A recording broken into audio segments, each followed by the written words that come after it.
ایک دن ایک گدھا راستے میں جا رہا تھا کہ اسے ایک کپڑے کا تلا نظر آیا۔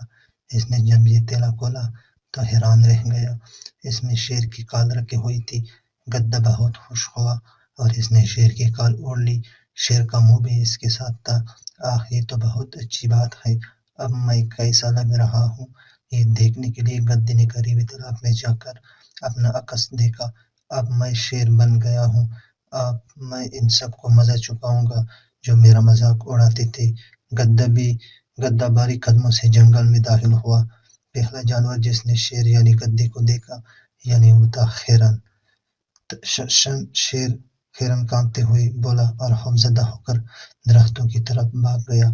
کتنا مزہ آیا! گدھے نے اپنی کامیابی پر خوش ہو کر کہا۔ اتنے میں دیکھا کہ لومڑی آ رہی تھی۔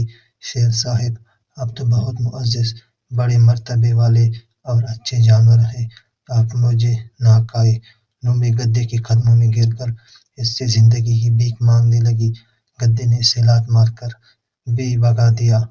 جلد ہی پورے جنگل میں ہلچل مچ گئی کہ جنگل میں شیر آ گیا ہے۔ بندر خوفزدہ ہو کر ایک درخت سے دوسرے درخت پر دوڑنے لگے۔ خرگوش اپنے بلوں میں جا کر چھپنے لگے۔ کتنے مزے کی بات ہے!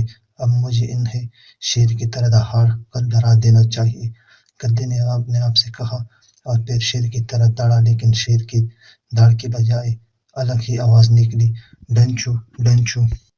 سب جانوروں نے یہ آواز سنی اور باہر آ گئے۔ انہیں گدھے کی اصلیت جاننے میں دیر نہ لگی کہ یہ دراصل گدھا ہے جو شیر کی کھال میں آ گیا ہے۔ سب جانوروں نے آ کر گدھے کی وہ درگت بنائی کہ مت پوچھیں اس کا کیا حال ہوا۔ اس کے بعد گدھے نے توبہ کر لی کہ اب جنگل کے جانوروں کو تنگ نہیں کریں گے۔ بیوقوف گدھا جب تک چپ رہا اس کا بھرم قائم تھا، جیسے ہی وہ بولا فوراً پکڑا گیا۔